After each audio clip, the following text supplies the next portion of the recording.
There's this psychological phenomenon called the spotlight effect. It is simply the tendency to believe that other people are noticing us more than they really are. Since we are all constantly in our own world, constantly at the center of our own universe, it's natural to overestimate how much attention other people pay to us. Particularly when we do something that feels out of the norm. So when you do something you're not used to, you try something new or something different, you expect even more so that other people will notice. But the empirically probable truth is, no one's watching you to the extent you think they are. Your life is not a performance. You can fail, you can experiment, you can be bad at stuff, you can breathe.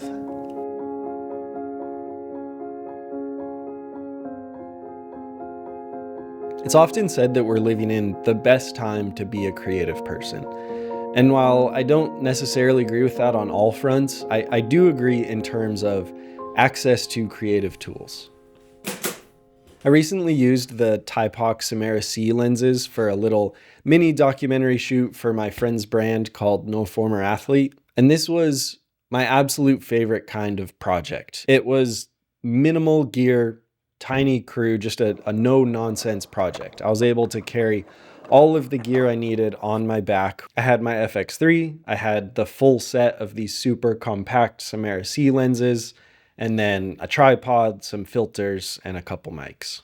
And it is still absurd to me that I can skate around with a small backpack and a consumer, prosumer level setup, but be getting shots like these. And obviously, it's only fairly recently that this has become a possibility. So I'm headed to the MoMI today, the Museum of Moving Image, just so that hopefully I can get like a little better idea of what type of gear movies were filmed on in the past. If it were the 1960s, the best camera I'd likely be able to own would be a Super 8, like the Kodak Instamatic. Meanwhile, movie cameras like the Ariflex 2C were in a completely different league. If it were the 80s, I'd probably own something like these VHS camcorders, which pale even further in comparison to the Panavision Golds of the time. But now, my consumer-level home video camera is also a Netflix-approved camera. I could film a legitimate movie with this camera, and that's kind of terrifying. It's terrifying to realize that there are no excuses left. Nearly all of the obstacles are gone, and there's really nothing standing in the way of us making whatever we want to make. The biggest obstacle now is just finding the courage to make something, knowing that what you make still could just be pretty bad. It is really easy to not do anything.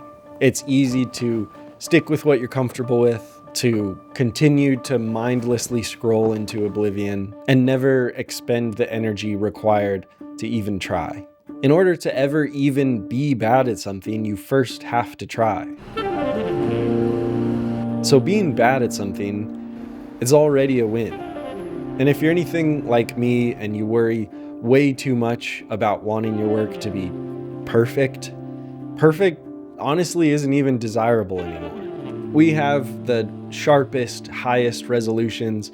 We have the perfect clinical cinematography. We have whatever the latest stupid AI tool is, and no one really cares anymore.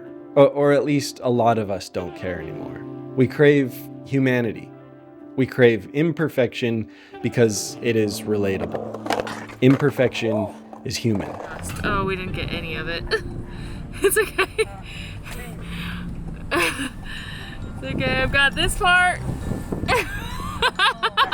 Gonna check out this skate ditch Melissa knows about.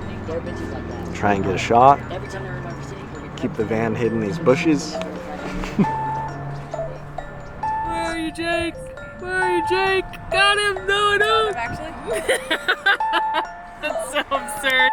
Have you ever noticed that Whenever we talk about lenses, the imperfections are the things that are actually interesting to talk about. Lens flares are an imperfection. Swirly cat's eye bokeh is an imperfection. And yet, these are the things that add character. These are the things that we're actually interested in when we talk about lenses, and those are the things that make us fall in love with certain lenses. The same thing applies to what you make. To me, it is so much more appealing to pursue the freedom to create than it is to pursue perfection. I'm more interested in having a camera that I can take with me anywhere, that I can use with minimal barriers, than it is to worry about absolute optical perfection. It's more appealing to me to have a clear mindset and to just be worried about making what I want to make to the best of my ability, rather than worrying about how it's going to be perceived and whether or not people think that it's bad or not. You know what's way worse than making something bad? Not making anything at all.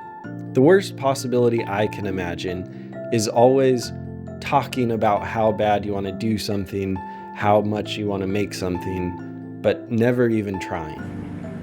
Trying and failing is so much cooler than doing nothing at all. Great. Oh yeah, there she goes. Yeah. Great. This is fucking